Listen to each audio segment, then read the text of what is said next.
الحمد لله رب العالمين والصلاة والسلام على سيد الأنبياء والمرسلين أما بعد فأعوذ بالله من الشيطان الرجيم بسم الله الرحمن الرحيم ولي الصلاة والسلام عليك يا رسول الله وعلى آلك وأصحابك يا حبيب الله الصلاة والسلام عليك يا نبي الله وعلى آلك وأصحابك يا نور الله۔ آج ہم شیخ عبدالحق محدث دہلوی رحمۃ اللہ تعالی علیہ کی کتاب المقدمہ کی دوسری فصل کو پڑھیں گے، جس میں سند اور متن اور اس کے جو عوارضات ہیں اس کی تعریف کو بیان کیا گیا ہے۔ الفصل الثانی فی تعریف السند والمتن وعوارضہما، دوسری فصل سند اور متن کے تعریف اور ان کے عوارضات کے بیان میں، سند متن اور ان کے عوارضات کی تعریف کے بیان میں۔ السند طریقۃ الحدیث وہو رجالہ الذین رووہ، سند یہ حدیث کا راستہ ہے جس کے ذریعے سے ہم حدیث تک پہنچتے ہیں، چاہے وہ حدیث قول ہو یا فعل ہو یا تقریر ہو، جس کے ذریعے سے ہم جن لوگوں کے ذریعے سے ہم حدیث تک پہنچتے ہیں وہ سند ہے۔ وَهُوَ رِجَالُهُ الَّذِينَ رَوَوْهُ، اور یہ وہ لوگ ہیں جنہوں نے اسے روایت کیا، اس حدیث کو جو روایت کرتے ہیں یہ وہ لوگ ہیں۔ سند کو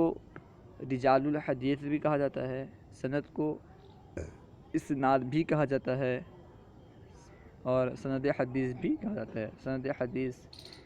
سند، اسناد اور رجال حدیث، اس طرح کے الفاظ سے اسے موسوم کیا جاتا ہے، اسے جانا جاتا ہے۔ الاسناد والاسناد بمعناہ، اور اسناد بھی اسی معنی میں ہے، یعنی اسناد سند کے معنی میں ہے، سند کے معنی میں اسناد استعمال ہوتا ہے، یعنی وہ راستہ جس کے ذریعے سے ہم حدیث تک پہنچتے ہیں، حدیث تک پہنچنے کا راستہ۔ وقد یجی بمعنی ذکر السند والحکایت عن طریق المتن، اور کبھی اسناد استعمال ہوتا ہے، کبھی اسناد آتا ہے، یعنی کبھی اسناد استعمال ہوتا ہے سند کو بیان کرنے کے معنی میں، سند کو بیان کرنے کے معنی میں کبھی اسناد آتا ہے، اور متن کے طریقے کو بیان کرنے کے معنی میں، سند اور متن کے طریقے کو بیان کرنے کے معنی میں کبھی اسناد استعمال ہوتا ہے، یعنی مصدری معنی میں استعمال ہوتا ہے، سند کو بیان کرنا اور متن کا جو راستہ ہے اسے بیان کرنا، اس معنی میں کبھی اسناد استعمال ہوتا ہے۔ یعنی اسناد کے دو معنی، ایک تو وہی معنی جو سند کا ہے، یعنی وہ راستہ جس کے ذریعے ہم حدیث تک پہنچتے ہیں، ایک معنی ہوا یہ اسناد کا، دوسرا معنی یہ کہ اس راستے کو بیان کرنا، سند کو ذکر کرنا، سند کو ذکر کرنا اور متن کا جو راستہ ہے اسے بیان کرنا، یعنی مصدری معنی میں بھی اسناد استعمال ہوتا ہے۔ متن ما انتہا الیہ الاسناد، متن وہ ہے جہاں اسناد ختم ہو، جہاں پہ اسناد جا کر کے رک جائے، ختم ہو جائے، یعنی چاہے وہ قول ہو یا فعل ہو یا تقریر ہو، حضور پاک صلی اللہ تعالی علیہ وسلم کا وہ فعل ہو یا قول ہو یا تقریر ہو، جہاں پر بھی جا کر کے سند کا اختتام ہوتا ہے، جہاں سند جا کے ختم ہوتا ہے، اسے ہم متن کہتے ہیں۔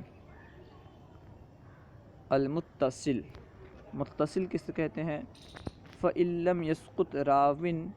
مِّنَ الرُّوَاةِ مِّنَ الْبَيِّنِ فَالْحَدِيثُ مُتَّصِلٌ، اگر راویوں میں سے جو مشہور راویات ہیں، اس کے جو راوی ہیں، اس میں سے اگر کوئی راوی نہ گرا ہو، مشہور راویوں میں سے جو واضح راوی ہیں، ظاہر جو ہیں راوی ہیں، ان میں سے اگر کوئی راوی نہ گرا ہو تو یہ حدیث متصل ہے، حدیث متصل ہے، اس میں فاعل کا صیغہ متصل۔ وَيُسَمَّى عَدَمَ السُّقُوطِ اتصال، اور اس نہ گرنے کو، حدیث تو متصل ہوئی اور اس نہ گرنے کو کہتے ہیں اتصال، حدیث کو کہتے ہیں متصل، اور اس نہ گرنے کو جو کہ فعل ہے اسے کہتے ہیں اتصال۔ المنقطع، المنقطع فإن سقط أحد أو أكثر، اگر ایک یا ایک سے زائد راوی گر جائے، فالحدیث منقطع، تو حدیث منقطع ہے۔ اگر ایک راوی، حدیث منقطع ہے، منقطع، اس میں فاعل کا صیغہ ہے منقطع، اگر ایک راوی یا ایک سے زائد راوی گر جائے تو حدیث منقطع کہلائے گا، حدیث یہ منقطع کہلائے گی۔ وَهَذَا السُّقُوطُ انقطاع، اور یہ گرنا انقطاع کہلائے گا۔ اگر حدیث کے جو سند بیان کیے جاتے ہیں، اس سند سے اگر ایک راوی یا ایک سے زائد راوی گر جائیں تو حدیث منقطع کہلائے گی، اور یہ گرنا، یہ جو فعل ہے گرنا، یہ انقطاع کہلائے گا۔ المعلق والسقوط اما ان یکون من اول السند ویسمى معلقا، گرنا یا تو کبھی سند کے شروع سے ہوگا، گرنا اگر سند کے شروع سے ہو، سند کے ابتدا سے اگر کوئی راوی گر جائے، یسمى معلقا، تو اسے معلق کہا جاتا ہے، اس کا نام معلق رکھا جاتا ہے، اس میں مفعول کا صیغہ ہے معلق، معلق نہیں بلکہ معلق۔ وَهَذَا الْإِسْقَاطُ تَعْلِيقًا، اور اس گرانے کو تعلیق کہا جاتا ہے۔ اگر اول سند سے کسی راوی کو گرا دیا جائے، اول سند سے اگر کوئی راوی گر جائے تو اسے معلق کہتے ہیں، اور اس گرانے کو تعلیق کہتے ہیں۔ والساقط قد يكون واحدا وقد يكون اکثرا، اور گرنے والا جو راوی ہوتا ہے یا کبھی ایک ہوتا ہے، الساقط قد يكون واحدا، ساقط یعنی گرنے والا کبھی ایک ہوتا ہے، وقد يكون اکثرا، اور کبھی ایک سے زائد ہوتا ہے۔ وقد يحذف تمام السند، اور کبھی مکمل سند کو حذف کر دی جاتی ہے، کبھی مکمل سند کو حذف کر دی جاتی ہے۔ کما ہوا عادت المصنفین یقولون قال رسول اللہ صلی اللہ علیہ وسلم، جیسا کہ یہ مصنفین کی عادت ہے، مصنف کہتے ہیں قال رسول اللہ صلی اللہ علیہ وسلم۔ اس طرح اکثر ہوتا ہے کہ مصنفین تمام سند کو، مکمل سند ہی کو حذف کر دیتے ہیں اور کہتے ہیں قال رسول اللہ صلی اللہ تعالی علیہ وسلم۔ تعلیقات البخاری۔ التعلیقات کثیرۃ فی تراجم صحیح البخاری، صحیح البخاری کے بابوں میں تعلیقات بہت زیادہ ہیں، صحیح بخاری کے بابوں میں تعلیقات بہت زیادہ ہیں۔ وَلَہَا حُکْمُ الاتصال، اور ان کے لیے صحیح بخاری کے جو تعلیقات ہیں ان کے لیے اتصال کا حکم ہے۔ لِأَنَّهُ التزم فی هذا الكتاب الا یأتی الا بالصحیح، اس لیے کہ امام بخاری نے التزام کیا ہے اس کتاب میں کہ وہ اس میں بس صحیح حدیث ہی کو لائیں گے، اس لیے کہ امام بخاری نے صحیح بخاری میں صحیح حدیث کو لانے کا التزام کیا ہے۔ وَلَكِنَّهَا لَيْسَتْ فِي مَرْتَبَةِ مَسَانِدِهَا، وَلَكِنَّهَا لَيْسَتْ فِي مَرْتَبَةِ مَسَانِدِهِ، اور لیکن یہ یعنی تعلیقات بخاری یہ ان کے مسانید کے مرتبے میں نہیں ہوگی۔ تعلیقات بخاری، امام بخاری کی جو تعلیقات ہیں یہ ان کے مسند حدیث کے مرتبے میں نہیں ہوں گے، ان کے مسند حدیث کا مرتبہ اعلیٰ ہوگا اور تعلیقات کا مرتبہ اس کے برابر نہیں ہوگا، مگر الا ما ذکر منہا سندن فی موضع آخر من کتابہ، یا ذکر پڑھ سکتے ہو، مگر یہ کہ جہاں امام بخاری نے ذکر کیا الا ما ذکر منہا سندن فی موضع آخر من کتابہ، مگر یہ کہ امام بخاری نے دوسری جگہ، اپنی کتاب کی دوسری جگہ میں جہاں اسے مسند ذکر کیا، ایک حدیث ہے امام بخاری ایک جگہ اسے تعلیق کر رہے ہیں، بطور تعلیق اسے ذکر کر رہے ہیں، اس کے راوی کو حذف کر رہے ہیں، اور کہیں اس کی دوسری جگہ اسے بطور مسند ذکر کر رہے ہیں، تو اس وقت ان کے تعلیقات جو ہیں یہ مسند احادیث کے برابر ہوں گے. تعلیقات بخاری مسانید بخاری کے برابر ہوگی. الا ما ذکر منہا مسندن فی موضع آخر من کتابہ، مگر یہ کہ امام بخاری کتاب کے دوسری جگہ میں، اپنی کتاب کے دوسری جگہ میں اسے مسند ذکر کریں. حکم التعلیقی بصیغۃ المعلوم والمجہول، صیغہ معلوم اور صیغہ مجہول کے ذریعے سے تعلیق کا حکم، معلق کرنے کا حکم. وقد یفرق فیہا، اور اس میں فرق کیا گیا ہے، یعنی صیغہ معلوم کے ذریعے سے تعلیق کرنے میں اور صیغہ مجہول کے ذریعے سے تعلیق کرنے میں اس کے درمیان فرق کیا گیا ہے. بِأَنَّ مَا ذَكَرَ بِصِيغَةِ الْجَزْمِ وَالْمَعْلُومِ كَقَوْلِهِ قَالَ فُلَانٌ أَوْ ذَكَرَ فُلَانٌ دَلَّ عَلَى ثبوت اسنادہ عندہ فہو صحیح قطعا. اس طور پر کہ جسے امام بخاری نے یقین کے ساتھ، یقین کے صیغے کے ساتھ اور معلوم کے صیغے کے ساتھ، معلوم یعنی معروف کے صیغے کے ساتھ، یقین کے صیغے کے ساتھ جسے امام بخاری نے ذکر کیا ہے، جیسا کہ ان کا قول قال فلان، فلاں نے کہا، او ذکر فلان، یا فلاں نے ذکر کیا. اس طرح امام بخاری کا تعلیق کرنا دل علی ثبوت اسنادہ عندہ، یہ دلالت کرتا ہے امام بخاری کے نزدیک اس کے اسناد کے ثابت ہونے پر. امام بخاری کا اس طرح کہنا کہ قال فلان ذکر فلان، اس طرح کہنا یہ ان کے نزدیک اس حدیث کے سند کے ثبوت پر دلالت کرتا ہے. یہ اس بات پہ دلالت کرتا ہے کہ امام بخاری کے نزدیک اس حدیث کی سند ثابت ہے. فہو صحیح قطعا، تو یہ یقینی طور پر اس طرح جو ان کے تعلیقات ہیں یقینی طور پر وہ صحیح ہوں گی. وما ذکرہ بصیغۃ التمریض والمجہول، اور جسے امام بخاری نے صیغہ تمریض سے اور صیغہ مجہول سے ذکر کیا ہے، جس تعلیقات کو امام بخاری نے صیغہ تمریض سے اور صیغہ مجہول سے ذکر کیا، جیسے قیل و یقال و ذکر، قیل یقال و ذکر کے ذریعے کا ذکر کیا، ففی صحتہ عندہ کلام، تو اس حدیث کے صحیح ہونے میں، اس حدیث کے صحت میں امام بخاری کے نزدیک کلام ہے. وہ حدیث صحیح ہے یا نہیں ہے، اس تعلق سے ان کے نزدیک کلام ہے، اس میں بحث ہے. وَلَكِنَّهُ لَمَّا أَوْرَدَهُ فِي هَذَا الْكِتَابِ كَانَ لَهُ أَصْلٌ ثَابِتٌ، لیکن جب امام بخاری نے اس حدیث کو اپنی اس کتاب میں ذکر کیا، جب امام بخاری نے اس حدیث کو اپنی اس کتاب میں پیش کیا تو اس کی اصل ثابت ہوگی، اس حدیث کی اصل ضرور ثابت ہوگی. ایسا نہیں ہو سکتا کہ حدیث کی اصل ثابت نہ ہو، اتنا تو ہوگا کہ حدیث کی اصل ثابت ہوگی.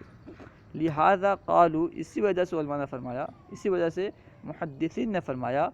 تعلیقات البخاری متصلۃ صحیحۃ، کہ تعلیقات بخاری یہ متصلہ ہے اور صحیحہ ہے. تعلیقات بخاری یہ متصلہ ہے اور صحیحہ ہے، کیونکہ انہوں نے یہ لازم کیا ہے اس پر صحیح حدیث بیان کریں گے، ورنہ اتنا تو ضرور ہوگا کہ وہ ایسی حدیث کو بیان کریں گے جس کی سند ان کے نزدیک ثابت ہے. المرسل، وَإِنْ كَانَ السُّقُوطُ مِنْ آخِرِ السَّنَدِ فَإِنْ كَانَ بَعْدَ التَّابِعِ فَالْحَدِيثُ مُرسل. اگر سقوط، اگر گرنا، راوی کا گرنا سند کے آخر سے ہو، آخر سند سے اگر کوئی راوی گرے، آخر سند سے اگر کسی راوی کو گرایا جائے، فَإِنْ كَانَ بَعْدَ التَّابِعِ، اگر وہ تابعی کے بعد ہو، فالحدیث مرسل، تو یہ حدیث مرسل کہلائے گی. یعنی تابعی کے بعد اگر ہم کسی راوی کو گرائیں، تابعی کے بعد کسی راوی کا گر جانا اسے مرسل کہا جاتا ہے. جس حدیث میں تابعی کے بعد کسی راوی کو گرا دیا گیا ہو اس حدیث کو مرسل کہا جاتا ہے. مرسل یہ اسم مفعول کا صیغہ ہے. وَهَذَا الْفِعْلُ ارسال، اور اس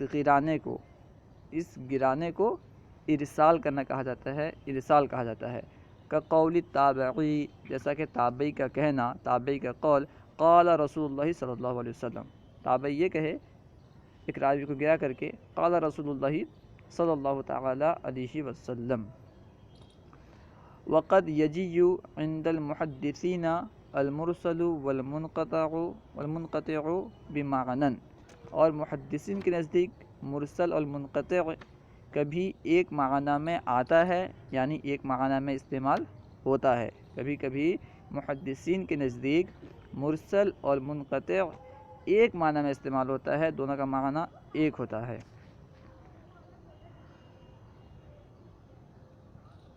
والاصطلاح الاول اشہر، اور پہلی اصطلاح جو ہے، پہلی اصطلاح میں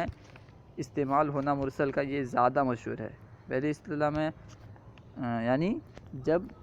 آخر سند سے تابعی کے بعد کسی راوی کو گرا دیں تو اس حدیث کو جو مرسل کہا جاتا ہے، اس حدیث کو مرسل کہا جانا یہ زیادہ مشہور ہے۔ تابعی کے بعد جس حدیث میں کسی راوی کو گرا دیا گیا ہو اس کو مرسل کہنا یہ زیادہ مشہور ہے۔ حکم المرسل، حدیث مرسل کا حکم۔ حکم المرسلی التوقف عند جمہور العلماء، مرسل کا حکم توقف ہے جمہور علماء کے نزدیک۔ جمہور علماء اسی بات پہ متفق ہیں، جمہور علماء کا موقف یہی ہے کہ حدیث مرسل کا حکم توقف ہے، لأنہ لا یدری ان الساقط ثقۃ او لا، اس لیے کہ وہ نہیں جانتے کہ ساقط جس راوی کو گرایا گیا ہے، گرنے والا راوی یہ ثقہ ہے یا غیر ثقہ، ثقہ ہے یا ثقہ نہیں ہے۔ لأن التابعی قد یروی عن التابعی، تو یہاں پہ کہا نا کہ اس لیے کہ وہ نہیں جانتا کہ ساقط جو ہے، گرنے والا جو راوی ہے وہ ثقہ ہے یا ثقہ نہیں ہے۔ یہاں پہ اعتراض ہو سکتا تھا کہ تابعی کے بعد کسی راوی کو گرایا جائے تو ظاہر سی بات ہے کہ وہ صحابی کو گرائے گا، صحابی کو گرائے گا اور اس کے بعد ڈائریکٹ نبی پاک صلی اللہ تعالیٰ علیہ وسلم سے روایت کرے گا۔ اور تمام صحابی یہ تو عادل ہیں، تمام صحابی تو ثقہ ہیں، کیونکہ اللہ تبارک و تعالیٰ نے ان کے ساتھ بھلائی کا وعدہ فرما لیا، اور اس پہ سب متفق ہیں کہ صحابی یہ ثقہ ہیں، صحابی پہ جرح و تعدیل نہیں کیا جاتا۔ تو پھر یہ کیسے ہو سکتا ہے کہ صحابی ثقہ نہ ہو؟ یہ کیسے ہو سکتا ہے کہ جو گرنے والا راوی ہے وہ ثقہ نہ ہو؟ تو وہی کہہ رہے ہیں وہ، لأن التابعی قد یروی عن التابعی، اس لیے کہ تابعی کبھی تابعی سے روایت کرتا ہے۔ ایسا ہوتا ہے کہ ایک تابعی کبھی دوسرے تابعی سے روایت کرتا ہے، تو جو تابعی روایت کر رہا ہے ممکن ہے کہ وہ ایسے راوی کو گرایا ہو جو کہ تابعی ہوں، اور ان تابعی کا ثقہ ہونا یا ثقہ نہ ہونا دونوں ممکن ہے، ممکن ہے کہ وہ ثقہ ہوں اور ممکن ہے کہ وہ ثقہ نہ ہوں۔ تو یہ کیسے معلوم ہو پائے گا کہ وہ ثقہ ہیں یا ثقہ نہیں ہیں؟ جب معلوم نہیں ہو پائے گا تو توقف ہی کیا جائے گا، توقف کرنا بہتر ہے۔ وفی التابعین ثقات و غیر ثقات، اور تابعی میں ثقات بھی ہیں، ثقہ راوی بھی ہیں اور غیر ثقہ راوی بھی ہیں۔ وعند ابی حنیفہ و مالک المرسل مقبول مطلقاً، امام اعظم اور امام مالک رحمہم اللہ کے نزدیک مرسل کو مطلقاً قبول کیا جائے گا۔ مرسل مطلقاً مقبول ہے، کیا مطلب؟ یعنی مرسل کو قبول کیا جائے گا۔ وہم یقولون، وہ لوگ کہتے ہیں، امام اعظم رحمہ اللہ، امام مالک فرماتے ہیں، انما ارسلہ لکمال الوثوق والاعتماد، امام اعظم اور امام مالک فرماتے ہیں یہ جو ارسال کر رہے ہیں تابعی، یہ ثقہ ان کے اعتماد کے مضبوط ہونے کی وجہ سے اور مضبوط پختہ ارادہ ہونے کی وجہ سے، یعنی کمال کے ساتھ انہیں یقین تھا کہ وہ ثقہ ہیں، ان کے ثقہ ہونے پر اعتماد ہونے کی وجہ سے وہ ارسال کر رہے ہیں، جس کو گرا رہے ہیں جس راوی کو، اس راوی کے کمال پر اعتماد ہونے کی وجہ سے، اس راوی کا ثقہ ہونے پر اعتماد ہونے کی وجہ سے وہ اسے گرا دے رہے ہیں کہ یہ تو ثقہ راوی ہیں، سب کو معلوم ہے، اس لیے وہ اسے حذف کر رہے ہیں۔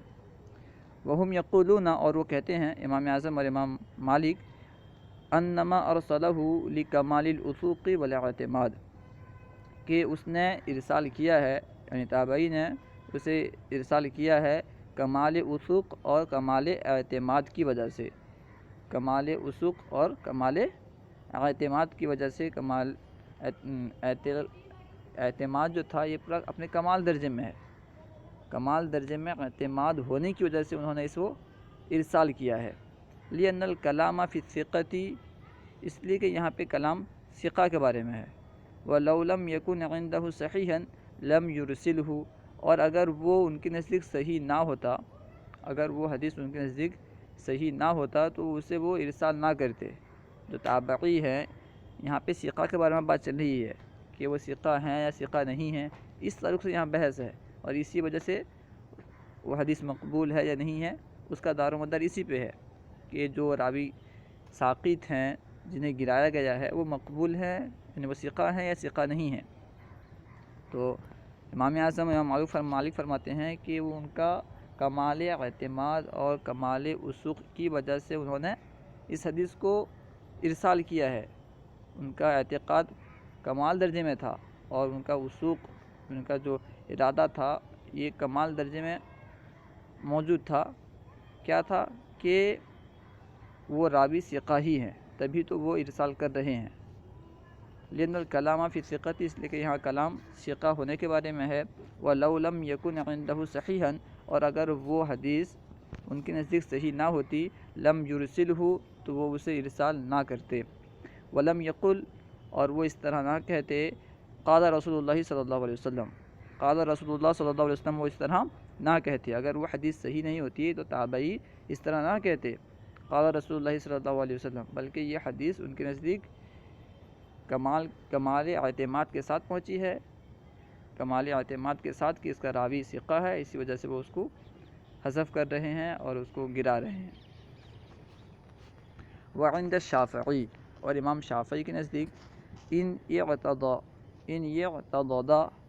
بوجہ آخر مرسل او مسند وان کان ضعیف قبل،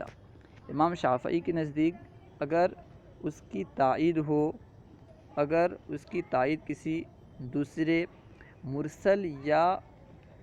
مسند حدیث سے ہو، دوسری مسند حدیث ہو یا دوسری مرسل حدیث سے مسند حدیث ہو، اس سے اگر اس مرسل حدیث کی تائید ہوتی ہو، اگر دوسرے مسند حدیث یا مرسل حدیث سے اس حدیث کی تائید ہوتی ہو، اگرچہ جو دوسرے احادیث ہیں مسند یا مرسل اگرچہ وہ ضعیف ہی ہوں، اگر ان سے اس حدیث کی تائید ہو رہی ہے قبیلہ، تو اس حدیث کو قبول کیا جائے گا۔ وعن احمد، اور امام احمد بن حنبل سے دو قول ہیں، قولانی، وعن احمد قولانی، اور امام احمد بن حنبل رحمۃ اللہ تعالی علیہ سے دو قول ہیں۔ وہذا کلہ اذا علم ان عادۃ ذلک التابعی الا یرسل الا عن الثقات، اور یہ تمام اس وقت ہیں، یہ تمام اختلافات کہ امام اعظم کے نزدیک وہ مطلقاً مقبول ہے، امام شافعی کے نزدیک اگر اس کی تائید کسی دوسرے مسند یا مرسل حدیث سے ہو جائے تو اس کو قبول کیا جائے گا، اور امام احمد بن حنبل کے نزدیک دو قول ہیں کہ کبھی قبول کیا جائے گا، کبھی قبول نہیں کیا جائے گا۔ تو یہ تمام جو اختلافات ہیں یہ اس وقت ہیں جب کہ یہ جان لیا جائے کہ تابعی کی عادت، اس تابعی کی عادت یہ کہتے ہیں، یہ تابعی کی عادت یہ ہے کہ وہ ارسال نہیں کرتے مگر ثقات سے ہی، یعنی ثقات راوی سے ہی وہ ارسال کرتے ہیں، ثقات راوی ہی کو وہ گراتے ہیں، ثقات راوی سے ہی وہ ارسال کرتے ہیں۔ اگر ان کی عادت یہ ہو، یہ جان لی جائے، تب وہ جو اختلافات ہیں امام اعظم کے نزدیک مطلقاً مقبول، اور امام شافعی کے نزدیک اگر اس کی تائید کسی دوسری حدیث سے ہو تب مقبول ہوگی، اور امام احمد بن حنبل کے نزدیک اس میں دو قول ہے، مقبول بھی ہے اور غیر مقبول بھی ہے، یہ دونوں قول امام حنبل کے ہیں۔ وَإِنْ كَانَتْ عَادَتُهُ أَنْ يُرْسِلَ عَنِ الثِّقَاتِ وَعَنْ غَيْرِ الثِّقَاتِ فَحُكْمُهُ التَّوَقُّفُ بِاتِّفَاقٍ،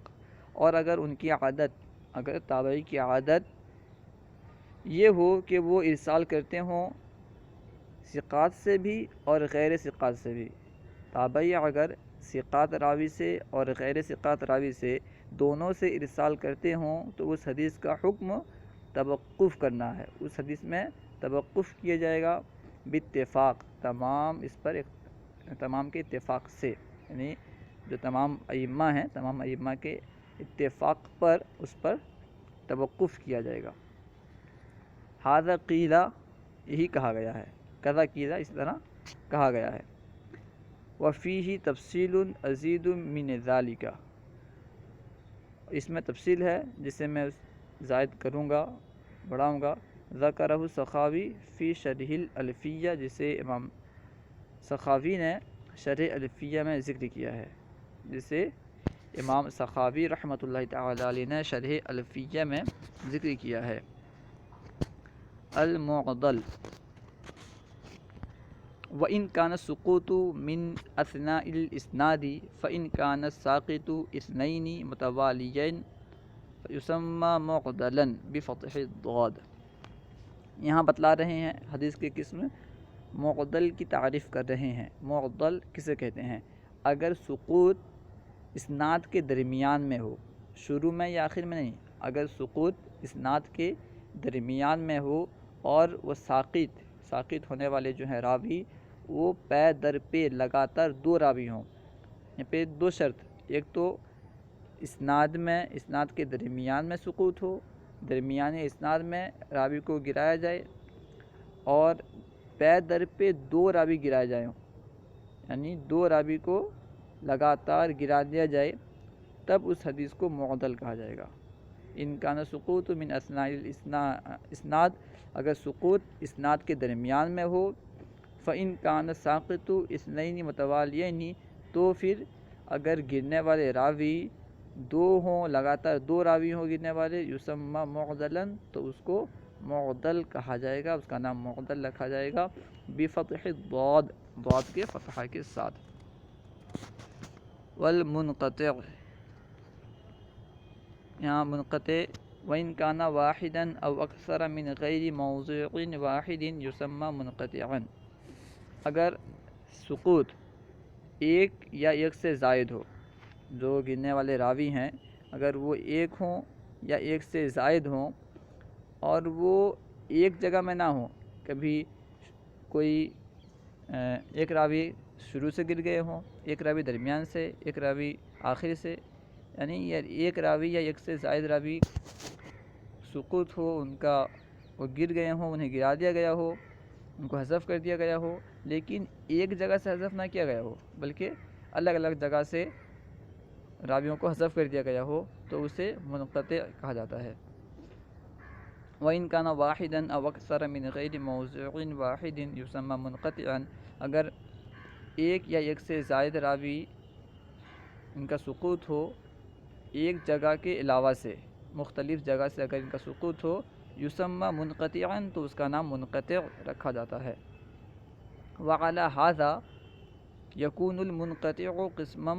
من غیر متصل، اور اس تعریف پر ابھی جو تعریف بیان کی گئی کہ اگر ایک یا ایک سے زائد راوی کا سقوط ہوا ہو ایک جگہ کے علاوہ، یعنی مختلف جگہ سے اگر ایک یا ایک سے زائد راوی کا سقوط ہوا ہو تو وہ منقطع ہے۔ اس تعریف کے مطابق منقطع یہ غیر متصل کی ایک قسم ہوگی، منقطع غیر متصل کی ایک قسم ہوگی، یعنی جہاں پہ حدیث اتصال نہیں ہے اس میں سے ایک قسم ہوگی۔ وقد یطلق المنقطع بمعنى غیر المتصل مطلقاً، اور کبھی منقطع کا اطلاق کیا جاتا ہے غیر متصل کے معنی میں مطلق طور پر، کبھی منقطع کا اطلاق کیا جاتا ہے غیر متصل کے معنی میں مطلقاً، لشامل جمیع الاقسام، مطلق طور پر غیر متصل کے معنی میں کبھی منقطع کا اطلاق کیا جاتا ہے جو تمام اقسام کو شامل ہوتا ہے۔ ایک تو جب جو تعریف بیان کی گئی اوپر، اس تعریف کے مطابق کہ مختلف جگہ سے سقوط ہو، تو اس تعریف کے اعتبار سے کیا ہوگا، منقطع یہ غیر متصل کی ایک قسم ہو جائے گی۔ حدیث منقطع یہ غیر متصل کی ایک قسم ہوگی، لیکن کبھی کبھی کیا ہوتا ہے کہ منقطع کا اطلاق کیا جاتا ہے غیر متصل کے معنی میں، مطلقاً غیر متصل، جہاں پہ بھی غیر متصل ہو اسے منقطع کہہ دیا جاتا ہے۔ تو یہ شامل ہوگا تمام اقسام کو۔ جب ہم منقطع کا اطلاق غیر متصل کے معنی میں کریں گے، جہاں بھی غیر متصل ہوگا وہ منقطع ہم اسے کہیں گے، تو یہ شامل ہوگا تمام اقسام کو۔ وہی کہہ رہے ہیں وقد يطلق المنقطع بمعنى غیر المتصل مطلقا شاملا لجميع الاقسام، اور کبھی منقطع کا اطلاق کیا جاتا ہے غیر متصل کے معنی میں مطلقاً، جو کہ شامل ہوتا ہے تمام اقسام کو۔ وبهذا المعنى يجعل مقسما، اور اس معنی کر کے اس کو مقسم بنایا جاتا ہے، اس معنی کے اعتبار سے اسے مقسم بنایا جاتا ہے۔ ای لا یکون قسما واحدا بل یشمل علی جمیع الاقسام الانقطاع، یعنی اس معنی کر جب اسے غیر متصل کے معنی میں استعمال کیا جائے، جب اسے غیر متصل کے معنی میں اطلاق کیا جائے تو اس وقت لا یکون قسما واحدا، تو یہ ایک قسم نہیں ہوگا، یہ غیر متصل کا ایک قسم نہیں ہوگا، بل یشتمل علی جمیع اقسام الانقطاع، بلکہ یہ شامل ہوگا، مشتمل ہوگا انقطاع کے تمام اقسام پر، یہ شامل ہوگا انقطاع کے تمام اقسام کو۔ طریقۃ معرفت الانقطاع، انقطاع کی معرفت کا راستہ، انقطاع کے معرفت کا راستہ، انقطاع کو پہچاننے کا طریقہ، کس طرح ہم جانیں کہ یہاں پہ انقطاع ہے یا انقطاع نہیں ہے، اس کا طریقہ۔ وَيُعْرَفُ الْإِنْقِطَاعُ وَالسُّقُوطُ الرَّاوِي بِمَعْرِفَةِ عَدْمِ الْمُلَاقَاةِ بَيْنَ الرَّاوِي وَالْمَرْوِي عَنْهُ۔ انقطاع اور سقوط راوی، انقطاع اور راوی کا گرنا یہ پہچانا جاتا ہے عدم ملاقات سے، ملاقات کے نہ ہونے سے، یعنی ملاقات کے نہ ہونے کو جاننے سے اگر ہمیں یہ معلوم ہو جائے کہ ان دونوں کے درمیان، راوی اور مروی عنہ کے درمیان، راوی جو روایت کرے، مروی عنہ جس سے روایت کی جائے، راوی اور مروی عنہ کے درمیان ملاقات کا نہ ہونا اگر معلوم ہو جائے تو انقطاع کا ہونا جان لیا جاتا ہے کہ ان کے درمیان انقطاع ہے، یہاں پہ ایک راوی کوئی نہ کوئی یہاں پہ گرا ہوا ہے۔ وَيُعْرَفُ الْإِنْقِطَاعُ وَسُقُوطُ الرَّاوِي بِمَعْرِفَةِ عَدْمِ الْمُلَاقَاةِ بَيْنَ الرَّاوِي وَالْمَرْوِي عَنْهُ، انقطاع اور سقوط راوی کو جانا جاتا ہے عدم ملاقات کو جاننے سے، راوی اور مروی عنہ کے عدم ملاقات کو پہچاننے سے سقوط راوی اور انقطاع کو جانا جاتا ہے۔ اما بعدم المعاصرۃ، اور ان کے عدم ملاقات کو جانا جاتا ہے یا تو بعدم المعاصرۃ، ان کے درمیان معاصرت نہ ہونے کی وجہ سے، دونوں کا زمانہ ایک نہ ہونے کی وجہ سے یہ جانا جاتا ہے کہ ان دونوں کے درمیان ملاقات نہیں ہوئی ہے، یہ دونوں ایک دوسرے سے نہیں ملے ہیں، راوی اور مروی عنہ ایک دوسرے سے نہیں ملے ہیں، کس وجہ سے جانا جاتا ہے؟ یا تو اس وجہ سے کہ ان دونوں کا جو زمانہ تھا وہ ایک نہیں تھا، ان دونوں کا ہم عصر نہ ہونے کی وجہ سے یہ جانا جاتا ہے کہ ان دونوں کے درمیان ملاقات ثابت نہیں ہے۔ انقطاع اور سقوط راوی جانا جاتا ہے عدم ملاقات سے، اور عدم ملاقات جانا جاتا ہے کس سے؟ عدم معاصرت سے، ایک زمانے میں نہ ہونے سے، او عدم الاجتماع والاجازت عنہ، یا معاصرت تو ہو، دونوں کا زمانہ تو ایک ہو لیکن دونوں ایک ساتھ جمع نہ ہوئے ہوں، اور جو شیخ ہو، مروی عنہ ہو جس سے وہ روایت کر رہا ہے، وہ اسے اجازت نہ دیا ہو، عدم الاجازت عنہ، اسے اجازت نہ ہونے کی وجہ سے، بحکم علم تاریخ المبین لموالد الرواة ووفاتهم وتعیین اوقات طلبهم وارتلاحهم، اور اس کو جانا جاتا ہے تاریخ کے علم سے، تاریخ کے علم کے حکم سے، یعنی جو تاریخ ظاہر کرتی ہے، جس تاریخ سے جانا جاتا ہے راویوں کے پیدائش کو، کون راوی کب پیدا ہوا ہے، اور ان کے وفات کو، اور ان کے طلب علم کے زمانے کو کہ کون کس وقت طلب علم میں مشغول تھا، کون کب تک طالب علم تھا، کب اس نے طلب علم شروع کیا، اور کب اس نے ارتحال یعنی سفر کرنا، کب اس نے سفر شروع کیا. اور اس طرح جانا جاتا ہے، یعنی تاریخ کے علم سے، تاریخ کے ذریعے، اگر ہمیں تاریخ معلوم ہو کہ فلاں راوی کی پیدائش اتنے میں ہوئی اور فلاں کی اتنے میں ہوئی، اور ان کی وفات کی بھی معلوم ہو، تاریخ وفات اور طلب علم اور ان کے علم کے لیے سفر کرنا، یہ علم تاریخ سے جانا جاتا ہے. اور ان کو جاننے سے یہ معلوم ہو جاتا ہے کہ راوی کے درمیان معاصرت، ملاقات ہوئی ہے یا نہیں ہوئی ہے. کیونکہ اگر دونوں کے درمیان زیادہ فاصلہ ہوگا تو ظاہر بات ہے کہ وہاں ملاقات نہیں ہو سکتی، یا پھر ایسا ہوگا کہ انہوں نے، جو راوی ہے وہ مروی عنہ کے وفات کے بعد طلب علم شروع کیا ہو، علم دین کو طلب کرنا مروی عنہ کے انتقال کے بعد شروع کیا ہو، تب بھی یہ معلوم ہو جائے گا کہ ان دونوں کے درمیان کوئی راوی گرا ہوا ہے، کوئی راوی ساقط ہے. وبہذا صار علم التاریخ اصلا و عمدتاً، اسی وجہ سے علم تاریخ اصل ہوا اور بنیاد ہوا عند المحدثین، محدثین کے نزدیک. اسی وجہ سے کہ تاریخ کے ذریعے سے جانا جاتا ہے راویوں کے پیدائش کے اوقات کو، راویوں کی وفات کو، اور ان کے طلب علم کے اوقات کو، ان کے سفر کے اوقات کو. جب یہ سب علم تاریخ سے جانا جاتا ہے، اسی وجہ سے علم تاریخ محدثین کے نزدیک اصل اور ایک ستون کی اہمیت رکھا، ستون بن گیا. یہ دیکھیں ترجمہ ایک مرتبہ اور دیکھ لیں. طریقۃ معرفت الانقطاع، انقطاع کو پہچاننے کا طریقہ. ویعرف الانقطاع وسقوط الراوی بمعرفت عدم الملاقات بین الراوی والمروی عنہ، انقطاع اور سقوط راوی کو جانا جاتا ہے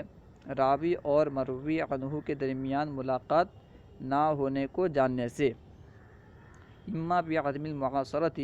یا تو ملاقات نہیں ہوگا، عدم ملاقات یہ عدم معاصرت کی وجہ سے ہوگا، او عدم الاجتماع والاجازت عنہ، یا دونوں کے جمع نہ ہونے کی وجہ سے ہوگا، اور شیخ کا راوی کو یعنی مروی عنہ کا راوی کو اجازت نہ دینے کی وجہ سے ہوگا. بحکم علم تاریخ، علم تاریخ کے حکم سے، علم تاریخ کے بتلانے سے. المبینی، جو ظاہر کرتا ہو، یعنی مبین ظاہر، علم تاریخ کے بتلانے سے، اس کے حکم سے. لموالد الرواة ووفاتہم، راویوں کے پیدائش کو اور ان کے وفات کو، اور ان کے طلب علم کے زمانے کو متعین کرنے سے، اور ان کے سفر کے زمانے کو متعین کرنے سے. وبہذا صار علم التاریخ اصلا وعمدۃ عند المحدثین، اسی وجہ سے علم تاریخ محدثین کے نزدیک اصل اور پیلر یعنی ستون کی حیثیت رکھتا ہے، ستون بن گیا. صلو علی الحبیب صلی اللہ تعالی علی محمد.